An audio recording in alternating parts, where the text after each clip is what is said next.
5वां पारा दूसरा रुबा।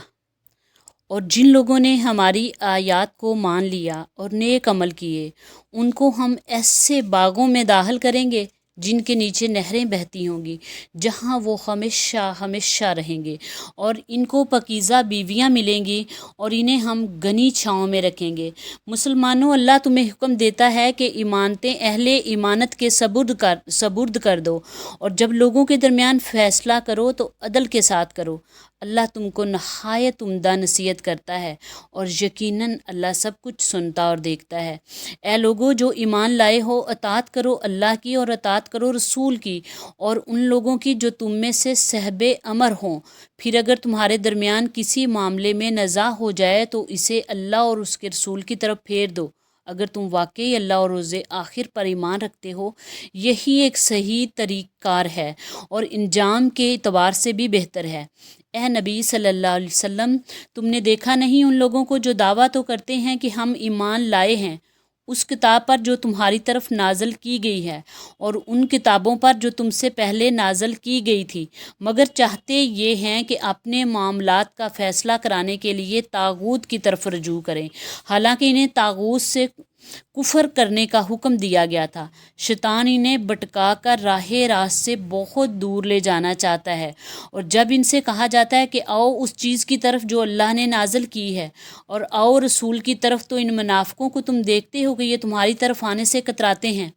फिर उस वक्त क्या होता है जब इनके अपने हाथों की लाई हुई मुसीबत इन पर आ पड़ती है। उस वक्त ये तुम्हारे पास कस्में खाते हुए आते हैं और कहते हैं कि खुदा की कसम, हम तो सिर्फ भलाई चाहते थे, और हमारी नीयत तो ये थी कि किसी फ़र्कीन में से किसी तरह मवाफ़क़त हो जाए। अल्लाह जानता है जो कुछ इनके दिलों में है।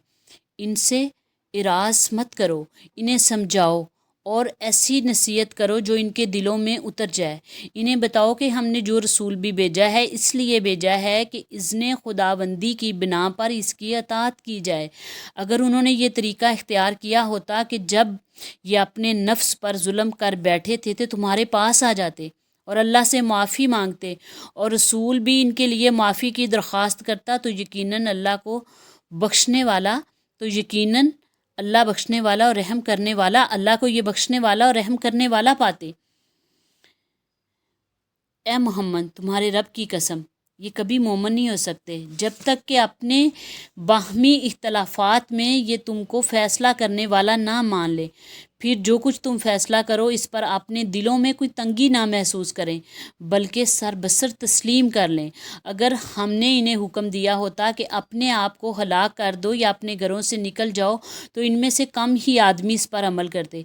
हालांकि जो नसीहत इन्हें की जाती, अगर ये इस पर अमल करते तो ये इनके लिए ज़्यादा बेहतरी और ज़्यादा साबित कदमी का मौजब होता, और जब ये ऐसा करते तो हम इन्हें अपनी तरफ से बड़ा अजर देते और इन्हें सीधा रास्ता दिखा देते।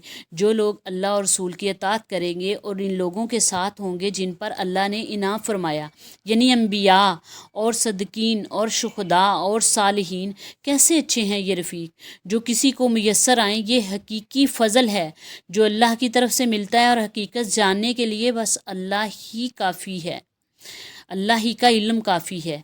ए लोगो जो ईमान लाए हो, मुकाबले के लिए हर वक्त तैयार रहो। फिर जैसा मौका हो अलग अलग दस्तों की शक्ल में निकलो या इकट्ठे होकर। हाँ, तुम में कोई आदमी ऐसा भी है जो लड़ाई से जी चुराता है।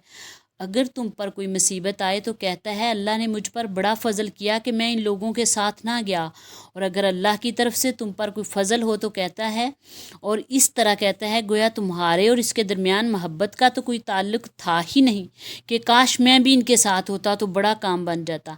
ऐसे लोगों को मालूम हो कि अल्लाह की राह में लड़ना चाहिए उन लोगों को जो आखिरत के बदले दुनिया की ज़िंदगी को फ़रोख्त कर दें। फिर जो अल्लाह की राह में लड़ेगा और मारा जाएगा या गालिब रहेगा, उसे ज़रूर हम अजर अज़ीम अता करेंगे। आखिर क्या वजह है कि तुम अल्लाह की राह में उन बेबस मर्दों, औरतों और बच्चों की खातिर ना लड़ो जो कमज़ोर पाकर दबा लिए गए हैं और फरियाद कर रहे हैं कि खुदाया हमको इस बस्ती से निकाल जिसके बाशिंदे ज़ालिम हैं, और अपनी तरफ से हमारा कोई हामी और मददगार पैदा कर दे। जिन लोगों ने ईमान का रास्ता इख्तियार किया है वो अल्लाह की राह में लड़ते हैं, और जिन्होंने कुफर का रास्ता इख्तियार किया है वो तागूत की राह में लड़ते हैं। بس شیطان کے ساتھیوں سے لڑو اور یقین جانو کہ شیطان کی چالیں حقیقت میں نہایت کمزور ہیں۔ تم نے ان لوگوں کو بھی دیکھا جن سے کہا گیا تھا کہ اپنے ہاتھ روکے رکھو اور نماز قائم کرو اور زکوٰۃ دو۔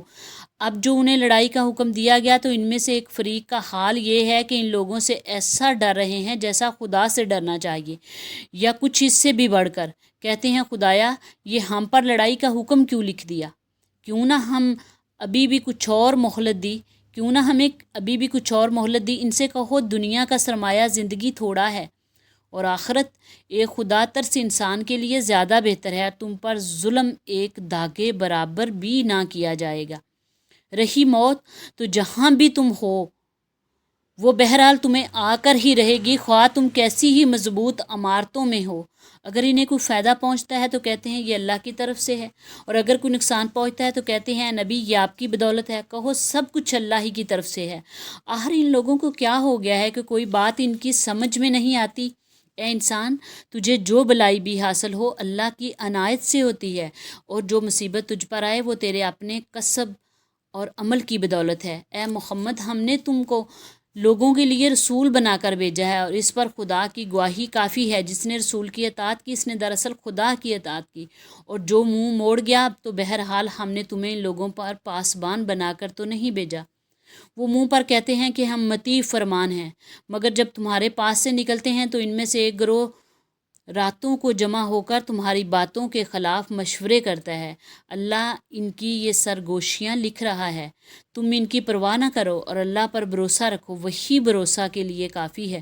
کیا یہ لوگ قرآن پر غور نہیں کرتے؟ اگر یہ اللہ کے سوا کسی اور کی طرف سے ہوتا تو اس میں بہت کچھ اختلاف بیانی پائی جاتی۔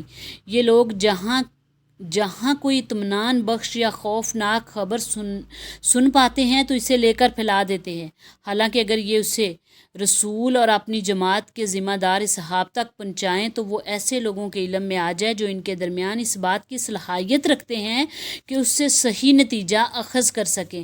تم لوگوں پر اللہ کی مہربانی اور رحمت نہ ہوتی تو تمہاری کمزوریاں ایسی تھی کہ چند کے سوا تم سب شیطان کے پیچھے لگ گئے ہوتے۔